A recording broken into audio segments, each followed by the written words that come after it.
ETF index mutual funds నేర్చుకుని stock మార్కెట్లో రాణించాలనుకుంటున్నారా? వెంటనే ఈ నెంబర్కి కాల్ చేయండి.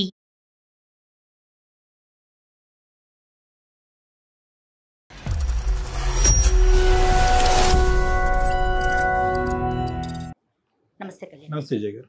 కళ్యాణ్ గారు, మనకి ఆనంద్ అనే ఒక అతను మెయిల్ చేశాడండి. కొన్ని ప్రేమలు చూస్తే చాలా ముచ్చటేస్తుందండి. వాళ్ళు ఖచ్చితంగా కలవాలి, పెళ్లి చేసుకోవాలి, చక్కగా సంతోషంగా ఉండాలని ప్రతి ఒక్కరు అనుకుంటాం. కొన్ని చూసినప్పుడు అసలు వీళ్ళకి ఏంటి, ఎందుకు వీరిద్దరు ఒకరికొకరు దగ్గర అవ్వాలనుకుంటున్నారు, ఎందుకు ప్రేమించుకుంటున్నారు, ఎవరి జీవితాలు వాళ్ళు ఉంటే బాగుండు అనిపిస్తుంది. కానీ ఆనంద్ది ఫస్ట్ కోణం అండి. తను చాలా గాఢంగా ఒక అమ్మాయిని ప్రేమించాడు. ఇంకా కొన్ని రోజుల్లో పెళ్లి చేసుకుందాం అనుకోబోతున్నాడు. ఇంతలోకి అమ్మాయి అవాయిడ్ చేయడం స్టార్ట్ చేసింది. రీజన్ తనకు తెలియదు, ఏం జరిగిందో తెలియదు. నా వైపు అసలు ఏ విధమైన తప్పు లేదంటున్నాడు. ఒక్కసారి మాట్లాడండి, కళ్యాణ్ గారితో చెప్పి మాట్లాడించండి, నాకు ఒక రీజన్ తెలిస్తే చాలు, నేను తప్పు చేస్తే సరి చేసుకుంటా, లేదా రీజన్ ఏంటి అనేది అతనికి క్వశ్చన్. కాల్ చేస్తాను.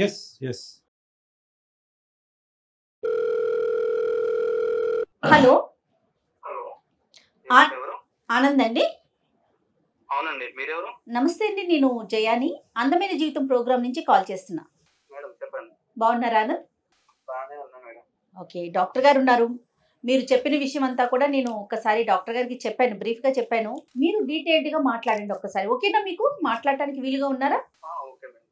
రైట్ కళ్యాణ్ గారితో ఒకసారి మాట్లాడండి. హలో ఆనంద్. సార్ నమస్కారం. నమస్తే ఆనంద్. చెప్పినాను, నా పేరు డాక్టర్ కళ్యాణ్ చక్రవర్తి. చెప్పినాను, ఏంటి ఇష్యూ? సార్ నిజంగా చెప్తున్నాను sir, thank you sir call చేసినందుకు. నిజంగా ఉన్న సిచ్యువేషన్ లో మీ కాల్ రాకపోతే అవును, అంటే నా పెయిన్ అనేది చెప్పుకోలేకపోయాను సార్. నాకు నిజంగా సీరియస్గా చెప్తున్నా. కరెక్ట్ నాన్న. Thank you sir, thank you so much call చేసినందుకు. పర్లేదు నాన్న, చెప్పినాను. సమస్య ఏంటో చెప్పు, ఎవరి గురించి మాట్లాడుతున్నావు? సార్ నేను ఒక అమ్మాయిని లవ్ చేశాను సార్. తనే మా పర్సనే, మాకు తెలిసిన అమ్మాయే ఇప్పటి నుంచో. కొలీగ్ కాదు సార్, మా డాడీ వాళ్ళ ఫ్రెండ్ కూతురు తను. Okay okay. తను యాక్చువల్లీ ఏంటంటే మా ఇంట్లోనే ఉండేది. అంటే ఒక 2 years బ్యాక్ ఏంటంటే తను వాళ్ళ పేరెంట్స్ ని పోగొట్టుకుంది. అంటే వాళ్ళ అమ్మ కొంచెం బెడ్ మీద ఉంటారు, కానీ వాళ్ళ డాడీ లేరు, ఒక యాక్సిడెంట్ లో చనిపోయారు. నాన్నగారు చనిపోయారు, తల్లి ఏమో వచ్చి మంచం మీద ఉంది. ఓకే, బెడ్ మీద ఉంటారు. ఇద్దరికి యాక్సిడెంట్ ఒకేసారి అయిందండి. అయ్యయ్యో. అయితే ఇంకా ఆ టైంలో మా డాడీ ఏంటంటే ఇంటింటికి తీసుకొచ్చారు. అంటే ఎవరు ఇంకా వాళ్ళు కేర్ చేయరన్నమాట. వాళ్ళ రిలేటివ్స్ కూడా ఒక టైప్ అన్నమాట, ఎవరు అంత కేర్ చూసుకునే వాళ్ళు ఎవరు లేరు. అదే ఇంకా డాడీకి వాళ్ళ ఫాదర్ మా ఫాదర్ కొంచెం బాగా క్లోజ్ అన్నమాట. ఆయన అంటే కొంచెం ఇష్టం ఉండి కొంచెం బాగా తిరిగారనమాట డాడీ వాళ్ళు. ఇంకా సో వీళ్ళు ఇంకా అంటే ఆ టైంలో కూడా వీళ్ళకి వేరే ఇన్కమ్ సోర్స్ కూడా ఏం లేదు. సో డాడీ ఏమన్నారంటే, నా దగ్గర ఉంది కానీ అమ్మా, నేను చూసుకుంటానులే అని చెప్పి 2 years మా ఇంట్లోనే ఉండి చదువుకుంది, డిగ్రీ అయిపోయింది. నవ్య. నీ వయసు ఎంత, అమ్మాయి వయసు ఎంత? నాది 23 అండి, అమ్మాయి 20 years. ఓకే. ఆ అమ్మాయి పేరెంట్స్ నవ్య పేరెంట్స్ మరి ఎప్పుడున్నా యాక్సిడెంట్ ఎప్పుడైంది, ఎంతకాలం బట్టి ఈ పరిస్థితి, ఎప్పటి నుంచి మీ అమ్మాయి మీ ఇంట్లో ఉంటుంది? యాక్సిడెంట్ అయిపోయి 2 years అయింది. 2 years నుంచి ఇక మాతోనే ఉండేది. 2 years బట్టి మీతోనే ఉంది. Okay okay okay. తను ఇంకా మా ఇంటికి రావడం, కొంచెం మా అందరిలో కొంచెం కలుడిగా తిరగడం. Okay okay. సో నాకేంటంటే, నాకు 6 years ఉన్నప్పుడే మా మమ్మీ చనిపోయారు, మా అమ్మగారు. మీకు అమ్మగారు లేరు? అయ్యో. లేరండి. సో నాకేంటంటే తను రావడం కొంచెం బాగా చూసేది. అంటే ఎలా అంటే, ఒకవేళ అమ్మ ఉంటే ఎలా చూసేదో తను కూడా అలా చూసుకుంది. కొంచెం కేర్ తీసుకుంటాం గానీ ఏదైనా సరే. అది నీకు ప్రధానంగా అమ్మాయిలో నచ్చిన అంశం అది. అదే అండి. అంటే నాకేంటంటే, నాకు బయట వాళ్ళు కాకుండా నా ఓన్ పర్సన్, అంటే ఒక అమ్మ నాకు ఉంటే ఎలా ఉండేదో అలా చూసుకుంది నన్ను. Very good very good. తర్వాత ఏమైందన్న? కొన్ని రోజులు అలాగే ఉంది. కొంచెం తనకి కూడా మళ్ళీ ఒక 2 years తర్వాత జాబ్ వచ్చేసింది తనకి. ఓకే. డిగ్రీ అవగానే బయట నేను చూసుకుంటానని చెప్పింది, జాబ్ వచ్చింది, చూసుకుని ఇంకా ఒక రోజు నేను బయటే ఉంటాను, హాస్టల్లో ఉండి వెళ్తాను, నాకు ఇక్కడ నుంచి లాంగ్ అవుతుంది, వెళ్ళైపోతున్నాను, నైట్ అయిపోతుంది ఇంటికి వచ్చేటప్పటికి అంది. సో ఇక మేము కూడా సరే లాంగ్ అవుతుంది కదా, మళ్ళీ లేట్ అవుతే ప్రాబ్లం, మళ్ళీ ఒకదాని అమ్మాయి ఎలాగో వస్తామని చెప్పేసి డాడీ కూడా ఇంకా నేను కూడా సరే అన్నాము. సరే అంటే హాస్టల్లో ఉంది. ఇంకొక 6 months, ఇంకా అంటే ఒక 2 months అయ్యింది. బిహేవియర్ ఎలా అంటే చేంజ్ అయిపోయింది. అంటే ఎలా అంటే ఫోన్ ఎత్తదు, ఎప్పుడో ఒకసారి ఎత్తేది, ఎత్తినా కానీ ఆవు అని చెప్పి పెట్టేసేది, కనీసం రెస్పాన్స్ లేదు ఇంకా. కానీ ఫోన్ అయితే ఎత్తుతుందా? ఫోన్ ఎత్తదా?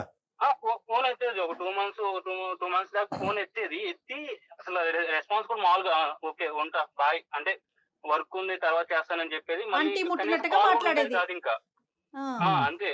కాల్ ఎత్తేది, జస్ట్ వర్క్ ఉంది తర్వాత మాట్లాడతానని చెప్పేది, కట్ చేసేది. సరే అని చెప్పి నేను కూడా వర్క్ ఇప్పుడే కదా వర్క్ టెన్షన్లు ఉంటాయి సరే అని చెప్పి నేను కూడా ఒక 2 months దాకా ఏం అనుకోలేదు. కానీ తర్వాత మళ్ళీ నేను ఆఫీస్ కాడికి వెళ్ళి కలిసినా గానీ ఎప్పుడైనా అంటే ఒక రకంగా చూసేది, అంటే నువ్వెవరో నాకు తెలియదు, అసలు నువ్వెవరు అన్నట్టే చూసేది. నాకున్న ఫీలింగ్ ఏంటంటే నేను అంత కేరింగ్ అంత చూసుకున్నాను, నేను కూడా అంటే నా ఓన్ చేసుకున్నాను.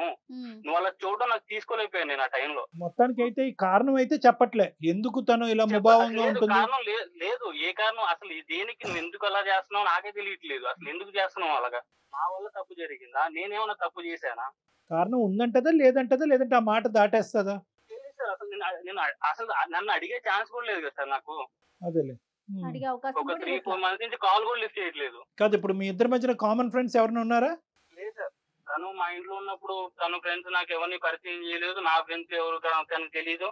కాదు మేడం, నాకు అర్థం కావట్లేదు. 3-4 months బట్టి కమ్యూనికేషన్ లేదా? 2 months బట్టి లేదా?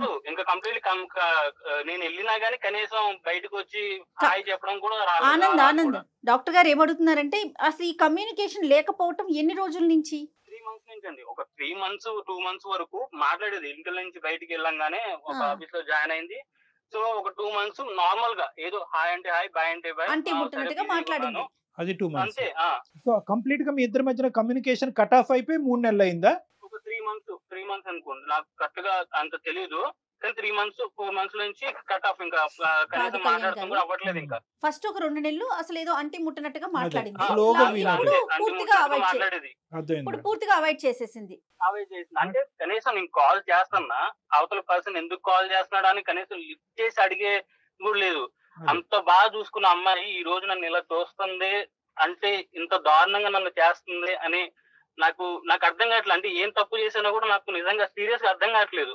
కాదు, నువ్వు బాగా చూసుకోవటం అంటే ఏంటి? అమ్మాయి అయితే తల్లి లేని లోటు, ఇంట్లో ఒక ఆడపిల్ల తల్లి లెక్కన ఉన్నది. నువ్వు బాగా చూసుకోవటం అంటే ఏం చేసేవాడు అమ్మాయికి? అంటే మీ ప్రేమను ఎలా పంచిచ్చావు? కేరింగ్ అంటే ఇప్పుడు నువ్వు ఎక్కడికైనా వెళ్తున్నావా, నేను వస్తా తోడుగా వస్తాను, నీకు ఏమైనా అవుద్దేమో అని భయం, ఏమైనా అవుద్దాం. ఆల్రెడీ ఒక అమ్మను పోగొట్టుకున్నా నా లైఫ్ లో. అదే ఇండైరెక్ట్ గా చెప్పాలంటే మీరు తనకు ఒక ఫాదర్లీ ఫిగర్ లా ఉన్నారు. లేదండి, నేను లవ్ చేసేదాన్ని.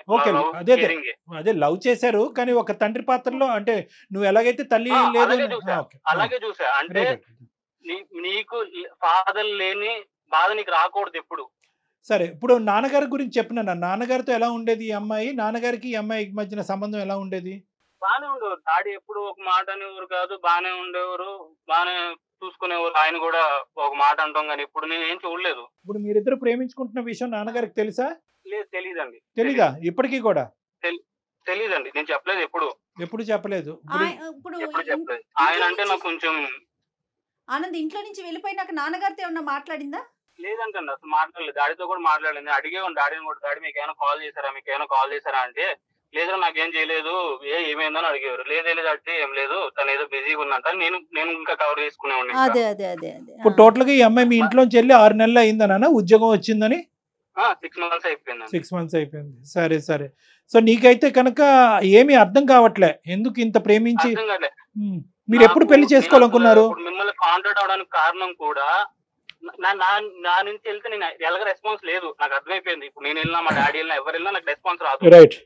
అండ్ మా డాడీ దగ్గర నేను ఓపెన్ గా నేను లవ్ చేస్తున్నాను డాడీ అని చెప్పే ధైర్యం కూడా నాకు లేదు ఆయన దగ్గర. కాదు, ఎప్పుడు వస్తుంది నీకు ఆ ధైర్యం? మీరిద్దరు ఎప్పుడు పెళ్లి చేసుకోవాలనుకున్నారు? పెళ్లి అంటే నేను ఇంకా అంటే సెట్ అవ్వాలి, నా లైఫ్ సెట్ అవ్వాలి. తను కూడా తను బాధ పెయిన్ నుంచి బయటకు వచ్చిన తర్వాత తను హ్యాపీగా ఉందా, అప్పుడు నా మీద నమ్మకం ఉందా నీకు అనే రోజున చేసుకుందాం, పెళ్లి చేసుకుని సెట్ అయిన రోజున. అర్థమైంది. సరే నన్ను ఇప్పుడు మమ్మల్ని, మా పాత్ర ఏంటి ఇప్పుడు? ఎందుకు చేసావు? మాకు 35 చేసి మమ్మల్ని కలపండి సార్. తను లేకుండా నేను ఉండలేను సార్. ఎందుకంటే నిజంగా చెప్తున్నా సార్, మీరు ఇప్పుడు కాల్ చేయకపోతే ఒక 2 days సార్ మీకు కాల్ చేస్తే నేను దొరికేవాడిని కాదు, నా కాల్ లిఫ్ట్ అయ్యేది కూడా కాదు. అయ్యో, అలా కాదులే నాన్న, అది కాదు. ఇప్పుడు ఆ అమ్మాయి అయితే కనుక సేఫ్ గానే ఉంది అనే నమ్మకం నీకు ఉందిగా? సేఫ్ గానే ఉంది, సేఫ్ గానే ఉంటది కూడా. జాబ్ చేసుకుంటుంది ఉంది. కాబట్టి ఓకే. నువ్వేం చదువుకున్నావు ఆనంద్? ఏం చదువుకున్నారు మీరు?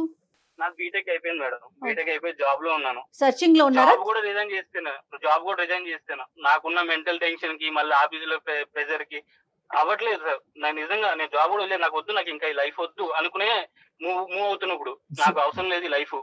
ఇప్పుడు మొత్తం నాన్నగారిని వెళ్ళిపోదామని చనిపోదామని అట్లా కాదు ఆనంద్, ఆనంద్ ఆనంద్ ప్రతి సమస్యకి ఒక పరిష్కారం ఉంటదమ్మా. ప్రతి దానికి ముగింపే కాదు కారణం. ముగింపుతో మనం సమాధానం చెప్పలేకపోతాం. నువ్వు చాలా మంచి పని చేసావు, కళ్యాణ్ గారిని అప్రోచ్ అయ్యావు, అందమైన జీవితానికి మెయిల్ చేసావు. ఒకసారి మాట్లాడదాం. మరి అమ్మాయిని లైన్ లోకి తీసుకుంటావా నువ్వు? ఒకసారి నీ ఫోన్ పిక్ చేసేదేమో చూడు. లేదు అనుకుంటే ఆ నెంబర్ నాకు ఫార్వర్డ్ చేయి, నేను ట్రై చేస్తాను. ఏం కళ్యాణ్ గారు? అంతే అంతే చేయనండి. నువ్వు ఒకసారి ట్రై చేయమ్మా. నేనే ట్రై చేయనా? సరే, నాకు ఈ నెంబర్ కి మీరు వాట్సాప్ చేయండి, నేను ట్రై చేస్తాను. ఓకే. హలో నవ్య గారండి? నేను జయానండి, అందమైన జీవితం ప్రోగ్రామ్ నుంచి కాల్ చేస్తున్నాను, సుమన్ టీవీ నుండి. నాతో పాటు సీనియర్ డాక్టర్ కళ్యాణ్ చక్రవర్తి గారు ఉన్నారు. నమస్తే.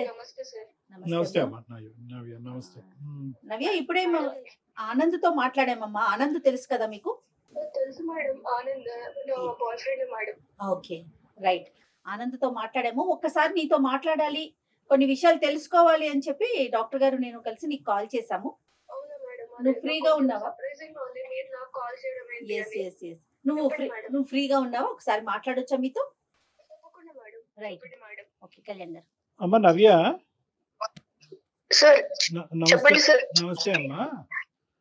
నమస్తే సార్. నమస్తే. ఇప్పుడు అంటే లైన్ లో ఆనంద్ కూడా ఉన్నాడు, కలపమంటావా ఒక్కసారి? ఏమ్మా? దేని గురించి సార్? దేని గురించి? నీకు తెలియనటువంటి కొత్త విషయం ఏమీ కాదు. నా బాయ్ ఫ్రెండ్ అని నువ్వే అన్నావు. ఇప్పుడు మీరిద్దరు ప్రేమించుకున్నారు, 2 years పాటు చాలా హ్యాపీగా ఉన్నారు, ఒకరినొకరు అర్థం చేసుకున్నారు, ఇద్దరు చక్కటి జంట. ముందుకు వెళ్ళి పెళ్లి కూడా చేసుకోవాలనుకున్నారు సెటిల్ అయిన తర్వాత. ఈ మధ్యలోనే ఒక 6 నెలలు బట్టి ఒక తెలియనటువంటి ఒక గ్యాప్, 2 నెలలు బొటాబొటిని మాట్లాడి మళ్ళీ 3 నెలల పాటు అసలు కమ్యూనికేషనే లేదు. ఆ అబ్బాయి ఏంటంటే మేము అతనికి ఈమెయిల్ చూసి సరైనటువంటి టైంలో ఫోన్ చేయకుండా ఉండుంటే కనుక ఒక 2 days తర్వాత అతను ఆత్మహత్య చేసుకుని అనేటటువంటి ఆలోచనలో కూడా వెళ్ళిపోయాడు ఆ అబ్బాయి. సో నేను అనేది ఏంటంటే ఈ విధంగా ప్రేమించుకునేటటువంటి వాళ్ళు ఏదో ఒక కారణం వల్ల, చిన్నదవనియండి పెద్దదవనియండి, కలిసి ఉండాలంటే కలిసి ఉండండి, విడిపోవాలనుకుంటే ఒక కారణాన్ని చూపెట్టి విడిపోండి.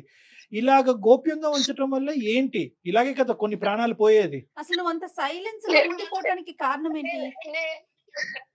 నేనేం చెప్పుకోవాలి మేడం? ఒక నిమిషం లైన్ లో ఆనంద్ కూడా ఉన్నాడు. ఆనంద్ చూడు, మరి నవ్య వచ్చింది లైన్ లోకి. నీ ఫోన్ ఎత్తను నవ్య, మా ఫోన్ ఆన్సర్ చేసింది, తన బాధ ఏదో తను చెప్పుకుంటుంది. మాట్లాడు. ఆనంద్ ఎట్లున్నావు?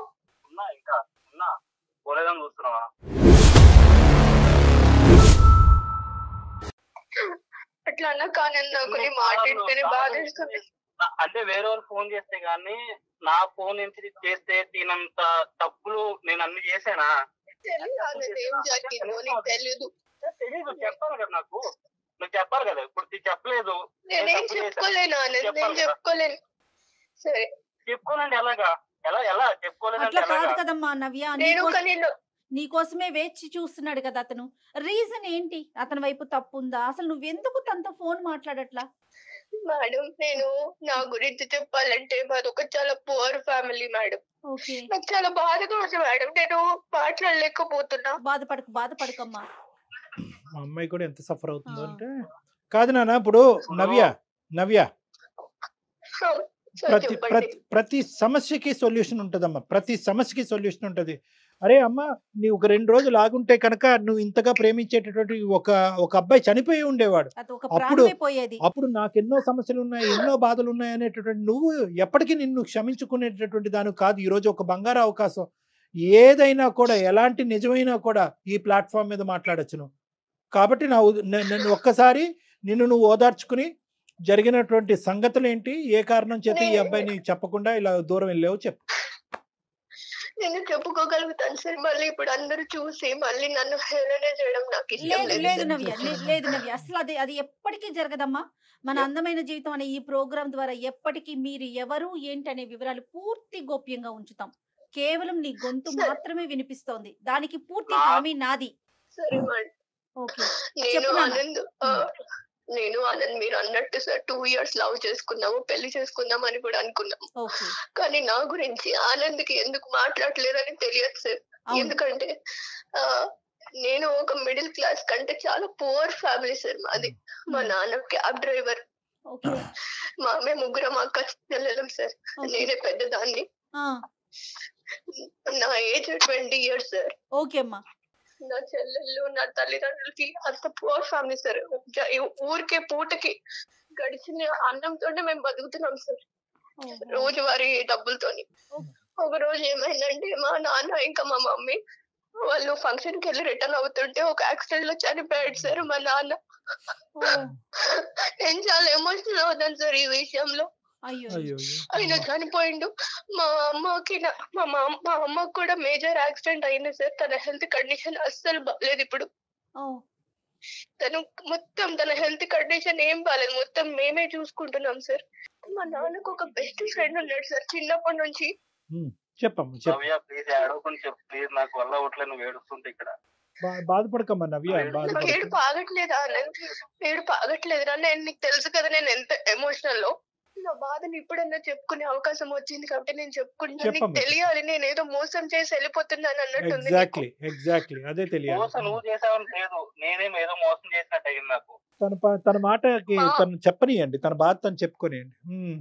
చెప్పుమా. మా నాన్నకి చిన్నప్పటి నుంచి ఒక బెస్ట్ ఫ్రెండ్ ఉన్నాడు సార్. ఆయన పేరు శ్రీనివాస్ అన్నమాట. అదే ఆనంద్ వాళ్ళ ఫాదర్ ఇప్పుడు. ఓకే, ఆ, సో ఆయన మా చాలా చిన్నప్పటి నుంచి మమ్మల్ని చూసుకుంటూ మొదటి నుంచి ఆయనకి బాగా తెలుసు సార్ మేము. ఓకే, సో మా పరిస్థితి చూసి ఎలానో మా నాన్న ఎప్పుడు చెప్తుండే, అరే నువ్వే చూసుకోవాలిరా నా ఫ్యామిలీని, నా కుటుంబాన్ని, నా పిల్లల్ని నీ చేతుల్లోనే పెడుతున్నాను అని. ముందు నుంచే వాళ్ళు బాగా నాకేమన్నా అవుతే నువ్వే దిక్కు, నువ్వే పెద్ద దిక్కు అని కూడా ఎప్పుడు వాళ్ళ మధ్యన అదేలే. సంభాషణ ఉండేది. ఆ, సో ఈ విధంగా మా నాన్న చనిపోయినప్పుడు ఆయన మమ్మల్ని దగ్గరికి తీశారు సార్, ఆనంద్ వాళ్ళ ఫ్యామిలీని. ఆనంద్ కి మదర్ లేరు, తండ్రి ఒక్కడే. నన్ను బాగా చూసుకున్నాడు సార్. నన్ను నేను పెద్ద చెల్లిని కాబట్టి నాకు మంచి చదివించి ఉద్యోగం తెప్పిస్తే తర్వాత మా చెల్లెలకి నేను ఉపయోగపడతాను కదా సార్, మా ఫ్యామిలీకి సపోర్ట్ గా ఉంటాను కదా. అదేలే. సో కాదు వాళ్ళ నాన్న. ఇంటికి తీసుకెళ్లి మంచిగా నవ్య, ఇప్పుడు నువ్వు ఒక్కదానివి వీళ్ళ ఇంట్లో ఉన్నావు, చెల్లెళ్ళిద్దరు అమ్మని చూసుకుంటూ మీ ఇంట్లోనే ఉండిపోయారు అంతేనా? అవును మేడం. ఓకే, అమ్మకి ఓకే ఆరోగ్యం బాగుంటుంది కదా. ఆర్థికంగా సాయం కూడా చేస్తున్నారు. ఆ, చెప్పమ్మా. నేను వాళ్ళ ఇంట్లోకి వెళ్ళి చదువుకొని వాళ్ళ ఇంట్లో మంచి ఉద్యోగం కూడా తెచ్చుకున్నాను సార్. అమ్మా. అయితే ఆ పరిచయమే నాకు ఆనంద్ పరిచయం అయ్యాడు. ఆనంద్ చాలా మంచోడు సార్. నన్ను ఒక తండ్రి లేని కూతురు కంటే తండ్రిలాగే బాగా చూసుకుంటాడు. అదేలే. ఒక తల్లి తండ్రిలాగే అట్టి A to Z అతనే చూసుకున్నాడు మేడం. ఓకే, సో ఒకసారి ఏమైందంటే అనుకోకుండా నాకు ఒక్కొక్కసారి హెడేక్, స్టమక్ పెయిన్ వస్తున్నప్పుడు వీక్నెస్ అనిపించేది మేడం.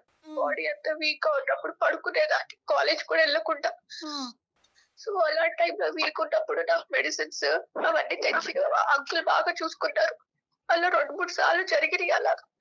సో టైం అయిపోయింది. ఒకసారి ఏమైందంటే మేడం, నాకు బాగా సివియర్ గా హెడేక్ ఇంకా స్టమక్ పెయిన్ ఉన్నప్పుడు ఒక మెడిసిన్ ఇచ్చారు మేడం. ఆ, నాకు తెలియలేదు ఏమైందో. నాకు తెలియకుండానే నాకు నీరసం అయిపోయి నేను అలానే పడుకుంటున్నాను మేడం. అప్పుడు ఆనంద్ కూడా లేడు మేడం నాకు తోడుగా. అలాంటి టైంలో నాకు తెలియకుండానే ఆ శ్రీనివాస్ అంకుల్, ఆ అంకుల్ అని కూడా పిలవాలనిపించట్లేదు. నాకు ఒక రాక్షసుడు అని చెప్పాలి నేను.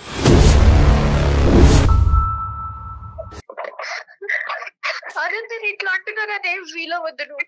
ఒక రాక్షసుడు వాడు, తను యూజ్ చేసుకున్నవాడు. నాకు ఏం అర్థం కావట్లేదు. నాకు నువ్వు అసలు ఏం చేద్దాం అనుకున్నా నాకు అర్థం నిజంగా అర్థం కావట్లేదు. అదేంటో నీకు తెలియదు. నాకు అందుకుని కదా నేను ఇన్ని రోజులు నేను ఏం చెప్పలేకపోయాను. అలాంటి టైంలో నాకు తెలియకుండా టాబ్లెట్ ఇచ్చేసి నన్ను వేరే విధంగా యూజ్ చేసేసుకున్నాడు వాడు. తర్వాత ఆ వీడియోలు ఆ ఫోటోలు అవి యూజ్ చేసుకున్నవన్నీ తన దగ్గర పెట్టుకొని బ్లాక్ మెయిల్ చేస్తున్నాడు మేడం. ఆ అక్కని బ్లాక్ మెయిల్ చేసి ఇప్పుడు వరకు ఏం మాట్లాడుతున్నావు నవ్య? నాకేం అర్థం కావట్లేదు నవ్య. నీకు తెలియదు నాకు జరిగింది ఇది. అందుకోసమే నేను ఏ విధంగా నీకు నా ముఖం చూపించాను మీ ఫాదర్ చేసిన పనికి. ఇప్పుడు నీ సిచ్యువేషన్ నాకు అవ్వట్లేదు, నా వల్ల అవ్వట్లేదు కదమ్మా. అమ్మ ఇప్పుడు నీది ఎంత డిఫికల్ట్ సిచ్యువేషన్, నీకంటే ఆనంద్ ఇప్పుడు ఇంకా పెద్ద డిఫికల్ట్ సిచ్యువేషన్. నువ్వు తెలిసినటువంటి నేను ఒక నిజాన్ని wife కడుపులో పెట్టుకుని నేను- ప్రేమికుడిని దూరం చేసుకుని ఇప్పటి వరకు ఉన్నావు.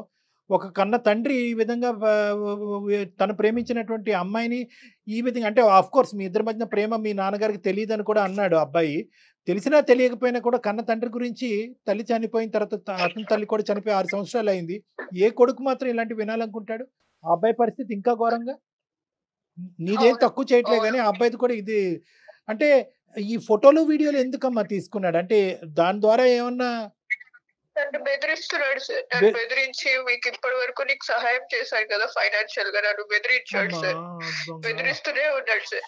నేను ఏం చేయాలో ఒక్క మాట, తెలియదు వచ్చేసాను సార్. ఇక నిజమా మీ నాన్న ప్రూఫ్, మీ నాన్న దగ్గర కూడా మీ వీడియోస్ అవన్నీ ఉండి ఎప్పుడు తీసుకున్నాడో తెలియదు అన్నది నాకు. ఆ ఫొటోస్ అవన్నీ బ్లాక్ మెయిల్, నేను పడుకున్నప్పుడు అవన్నీ పిచ్చి పిచ్చిగా తీసేసి అవన్నీ బ్లాక్ మెయిల్ చేస్తున్నాడు ఆనంద్. ఒక ఇంట్లో ఉన్నారు కదా ఆనంద్, నేను మా ఇల్లు అనుకొని వచ్చారు, నేను అనవసరంగా వచ్చాను నాకు ఇప్పుడు అనిపిస్తుంది ఆనంద్. ఒక ఫాదర్ లాగా నన్ను కేర్ చేసుకుంటే ఈ విధంగా అతను ఇట్లా చేస్తాడని అసలు ఊహించలేదు ఆనంద్. మీ నాన్నగారు మీ అమ్మగారు చనిపోయిన తర్వాత లేదంటే చనిపోయే ముందు ఎటువంటి కార్యక్రమాలు ఎన్ని నడిపించారో మనకు తెలియదు. ఎందుకంటే ఇది కుర్రకారు కూడా చేయనటువంటి ఇవన్నీ. అరాచకం. ఇది ఇంత భయంకరంగా అతను ఈ విధంగా మత్తు పదార్థాలు ఇచ్చి ఒక ఆడపిల్లని, ఆ కూతురు వయసు ఉన్న ఆడపిల్లల్ని ఈ విధంగా శారీరకంగా వాడుకోవటమే కాకుండా ముందస్తు చర్యగా వీడియోల కింద మార్చుకుని, ఫోటోల కింద మార్చుకుని ఆ అమ్మాయిని బ్లాక్మెయిల్ చేసుకుని ఎవరికి చెప్పకుండా చూసుకుంటూ ఆ కార్యక్రమాన్ని ఇలా జీవితాంతం నడిపిద్దాం అనుకుంటున్నాడంటే కనుక అతనిలో చాలా క్రిమినల్ మెంటాలిటీ ఉంది. అన్ఫార్చునేట్లీ మీ నాన్నగారి గురించి ఇలా మాట్లాడవలసి వస్తుంది. నీకు ఎంత బాధ ఉందో నాకు అర్థం అవుతుంది. కానీ నిజాలు నిజాలే కాబట్టి సార్ నేను చిన్నప్పటి నుంచి చూస్తున్నాను సార్ ఆయన్ని. ఆ, నాకు ఏ రోజు ఆయన మెంటాలిటీ ఎలా ఉంటుందా నేను ఎప్పుడు అనుకోలేదు, అంటే థింక్ చేయలేదు. అసలు ఆ విషయం రాదు, ఎందుకంటే ఆ పర్సనల్ గా చూసుకుంటారు. బయటికి వెళ్ళిన ఆయన పేరు గాని లేదా ఇంట్లో ఉన్న మమ్మల్ని చూసుకుంటాం గాని బాగానే చూసుకున్నారు సార్. అసలు అంటే నిజంగా నాకు ఈ మాటలు ఏంటంటే నిజంగా నాకు ఎలా అనిపిస్తుంది అంటే నిజంగా తీసుకోలేకపోతున్నా, ఎటు తీసుకోవాలో కూడా నాకు అర్థం కావట్లేదు. అదే అదే మాకు కూడా నమ్మకం కానటువంటి అంశాలు ఆనంద్. కానీ ఈరోజు ఆ అమ్మాయి నీ దగ్గర నుంచి దూరం అవడానికి ఏ కారణమైనా చెప్పి దూరం అవ్వచ్చు. మీ నాన్నని చెడ్డ చేసి ఇంత భయంకరమైనటువంటి అంశం చెప్పి ఆ అమ్మాయి బయటపడవలసినటువంటి అవసరం లేదు. సో అది ఒకటి.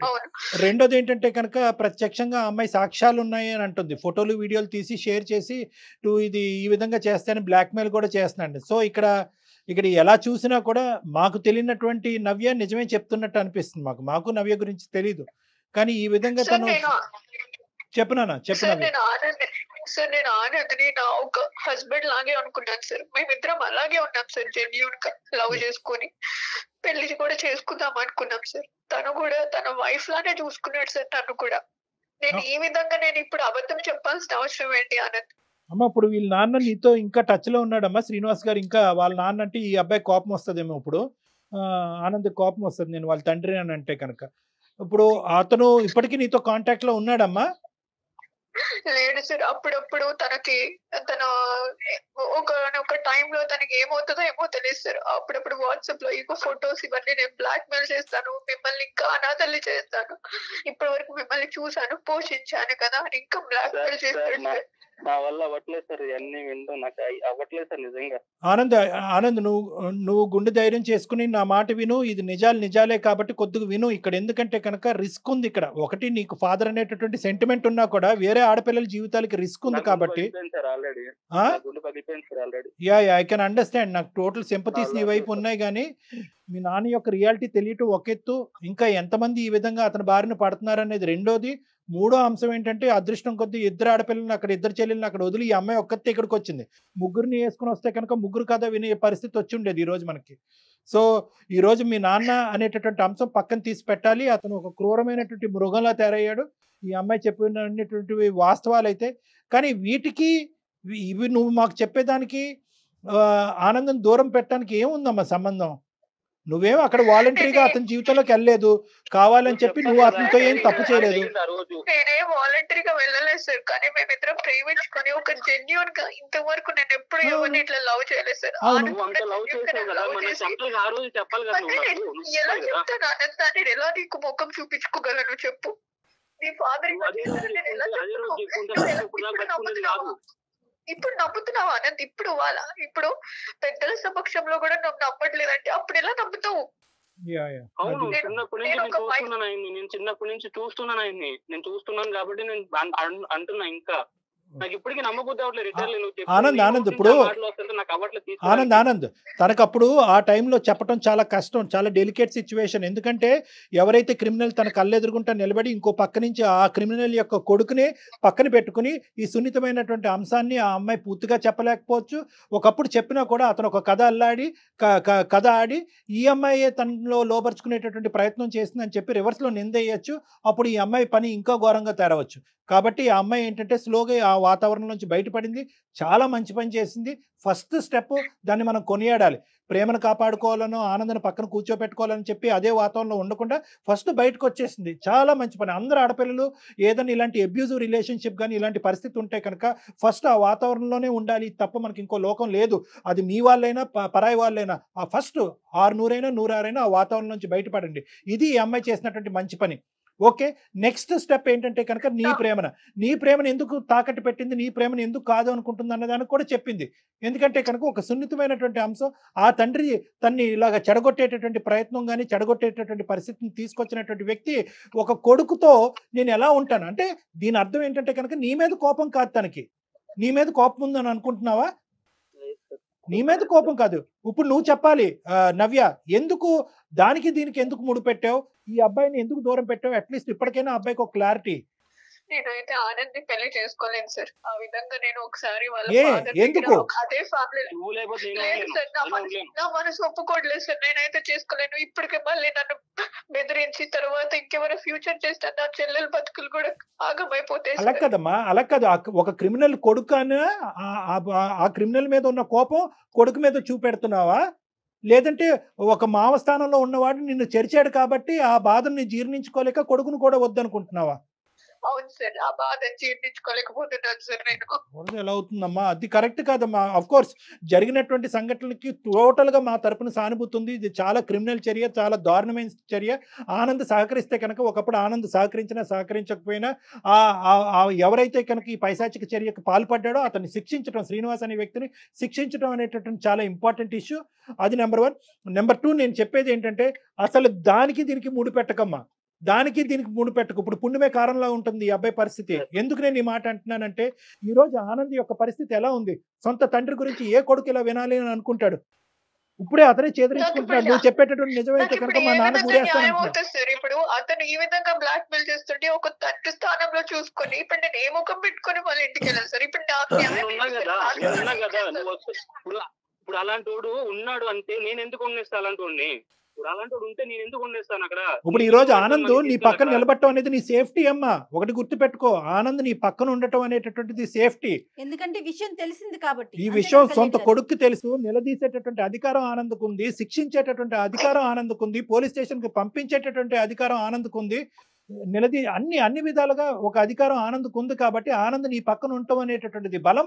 ఏ విధంగా అతని దగ్గర ఈ పనికిరానటువంటి చెత్తకారి ఆధారాలు ఉన్నాయో కూడా అవి అన్ని పిండి తీసుకోవటం, అతను పోలీస్ స్టేషన్ వరకు సాగరంపటం అన్నీ కూడా ఆనంద్ చేయగలిగేటటువంటి కెపాసిటీలో ఉన్నాడు. కాబట్టి ఆనంద్ నీ బలం నెంబర్ 1. నెంబర్ 2, నేను ఒక అంశం చెప్తున్నానమ్మా. నీకు మానసికంగా నీ పరిస్థితి ఏంటి అన్నది నేను అర్థం చేసుకోగలను. కానీ అన్నిట్లకంటే ఇక్కడ మనం ఏంటంటే ఒక నీకు ఓదార్పు లేదంటే ఒక మంచి అంశం ఏంటో తెలుసా? ఒక చెడు చూసావు, ఒక భయంకరమైనటువంటి అంశం చూసావు, కానీ దాంతోపాటు ఒక స్వచ్ఛమైన ప్రేమను కూడా చూసావు. ఈ రోజుల్లో ఇటువంటి స్వచ్ఛమైనటువంటి ప్రేమను దొరకటం కూడా కష్టం. ఈ రోజు కావాలంటే 1 గంట 2 గంటలో 100 రోజులో ఈ రోజు ఆనంద్ గట్టిగా వాదించతే నిన్నైనా వదులుకోవటానికి రెడీయే, కానీ మా నాన్న ఇలా అంటే కనుక నేను వదలను, మా తల్లి చనిపోయినటువంటి మా తండ్రి మీద పేలెత్తి ఆధారాలు ఉన్నా లేకపోయినా తండ్రిని వెనకేసుకుని రావచ్చు, కానీ అలా వెనకేసుకుని రాలేదు. ఎప్పుడైతే మేము అతను సముదాయించావో, ఎప్పుడైతే నువ్వు 2 మంచి మాటలు చెప్పావో, మా నాయన నిజంగా ఇలాంటి వాడైతే కనుక అతను నేనే శిక్షిస్తాననే విధంగా నీతో పాటు వచ్చినటువంటి ఈ వ్యక్తికి నీ మీద పూర్తి స్థాయిలో 100% స్వచ్ఛమైనటువంటి ప్రేమ ఉంది. ఇటువంటి సపోర్ట్ నీకు కావాలి. దీన్ని పోగొట్టుకోదు. ఓకే. అది చూపెట్టి నువ్వు దయచేసి దీన్ని పోగొట్టుకోవద్దమ్మా.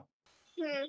ఎందుకంటే ఎందుకంటే ఈ రోజు నువ్వు ముందు వచ్చి ఇలాగ గోప్యంగా ఒకటమ్మా, నేను ఇందాక చెప్పాను, ఆడపిల్లలు ఎవరైనా కూడా ఇటువంటి సంక్షోభంలో ఉంటే కనుక బయటకు వచ్చి మాట్లాడండి అని చెప్పాను, బయటకు రండి అని చెప్పాను. బయటకు రావటమే కాకుండా బయటకు వచ్చి మాట్లాడాలి. ఎందుకంటే మీరు ఒక్కలే బాధితులు కాదు, మీతో పాటు ఇలాంటి అమ్మాయిలు ఎంతమంది ఉన్నారో లూప్ లో అనేటువంటిది కూడా ఇంపార్టెంట్. అవును సార్, చాలా మంది ఉంటారు సార్ ఇట్లాంటి. ఇంకా నాలా ఎంతమంది ఇలా మోసం చేశాడు సార్ ఆ రాక్షసుడే అని చెప్తున్నాడు సార్ మళ్ళీ మళ్ళీ. మీ అమ్మ జాలిపడో అయ్యో ఏదో ఒక మూల నుంచి సహాయం వస్తుందో అని చెప్పి ముగ్గురు ఆడపిల్లల్ని ఇక్కడ పంపించుంటే ఇంకెంత దయనీయమైనటువంటి పరిస్థితి ఉండేదమ్మా నీకు.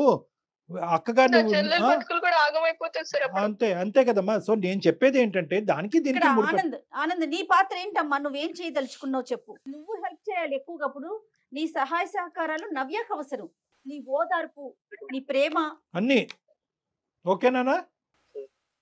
కాదు మీరిద్దరూ నేనేమంటున్నా అంటే ఫస్ట్ ఆఫ్ ఆల్ నవ్య, చెప్పండి సార్, వితౌట్ ఎనీ కండిషన్స్ నీ ప్రేమను యాక్సెప్ట్ చేస్తావా? ఆనంద్ నీకు కావాలా? ఆనంద్ తో పాటు కలిసి ప్రయాణం చేస్తావా?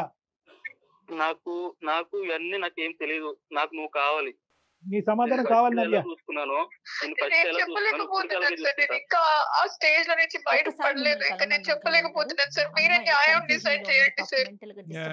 నవ్య, ఒక పని చేద్దామమ్మా. నీ సిచ్యువేషన్ నాకు అర్థమవుతోంది, ఒక ఆడపిల్లగా నేను అర్థం చేసుకోగలుగుతున్నాను. కాకపోతే ఒక పని చెయ్యి, ఒక్కసారి డాక్టర్ గారిని కలవండి. మీ ఇద్దరు కూడా ఒక్క హాఫ్ అన్ అవర్ వచ్చి డాక్టర్ గారితో మాట్లాడి వెళ్తే నీ ఆలోచన శైలిలో పూర్తిగా మార్పు వస్తుంది. అంటే ఏం లేదు నవ్య, ఇక్కడ ఒకటే పాయింట్ అమ్మ, నువ్వు నన్ను వచ్చి కలుద్ది కానీ నీకేమైనా డౌట్స్ ఉంటే కూడా నేను క్లారిఫై చేస్తాను, నీకేమైనా మిస్కాన్సెప్షన్స్ ఉన్నా కూడా నేను క్లియర్ చేస్తాను. కానీ ప్రధానమైనటువంటి పాయింట్ ఏంటంటే ఆ అంశానికి నీ ప్రేమని ముడిపెట్టద్దు. ఇక్కడ ఉండే కామనాలిటీ ఏంటంటే కనుక నువ్వు గాఢంగా ప్రేమించినటువంటి అబ్బాయి యొక్క తండ్రి క్రిమినల్, వాడు నీ మీద అఘాయిత్యం చేశాడు. ఇప్పుడు ఇప్పుడు ఏంటంటే కనుక వాడు తండ్రి అన్నట్టుగా నీ సొంత ప్రేమికుడే కట్ చేసేసాడు. సో కట్ చేసేసినప్పుడు నీకు మామ కింద కూడా అవ్వడు, నువ్వు వాళ్ళ ఇంట్లో అడుగు పెట్టవలసినటువంటి అవసరం లేదు. అక్కడ వాళ్ళ కొడుకు దగ్గర నుంచి నీ ప్రేమికుడి దగ్గర నుంచి అక్కడ ఏమి క్షమించేటటువంటి ఆలోచన శైలి లేదు. కాబట్టి మీ ఇద్దరు మానసిక పరిస్థితుల్లోంచి ఆ వ్యక్తిని డిలీట్ అయిపోయినప్పుడు మీ ఇద్దరికి కనిపించవలసిన ఒకే ఒక అంశం ఏంటంటే ఒక క్రిమినల్ మీకు కనిపిస్తున్నాడు.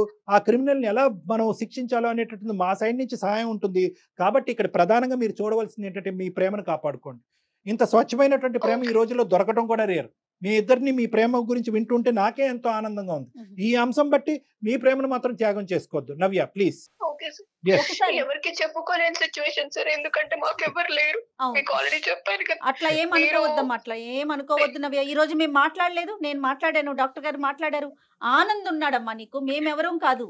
నీకోసం ఆనంద్ ఉన్నాడు, నువ్వెవరూ లేరని అనుకోవద్దు. అన్ని పక్కన పెట్టి నీతో పాటు సపోర్ట్ చేసి తన ప్రేమను కాపాడుకోవటమే కాకుండా నిన్ను హింస పెట్టిన వ్యక్తిని కూడా శిక్షిస్తానని చెప్పినటువంటి మగాడు వస్తున్నాడు నీ పక్కన. Don't worry. Right, yes, what else do you want? Okay sir. ఓకేనమ్మా, ఓకే. మనం కలుస్తాను సార్, మిమ్మల్ని కలుస్తాము మేమిద్దరము. ఇద్దరు రండి అమ్మా, నేను నెంబర్ పంపిస్తాను, ఇద్దరు రండి. ఓకే ఓకేనా Anand? Good luck Anand, all the best.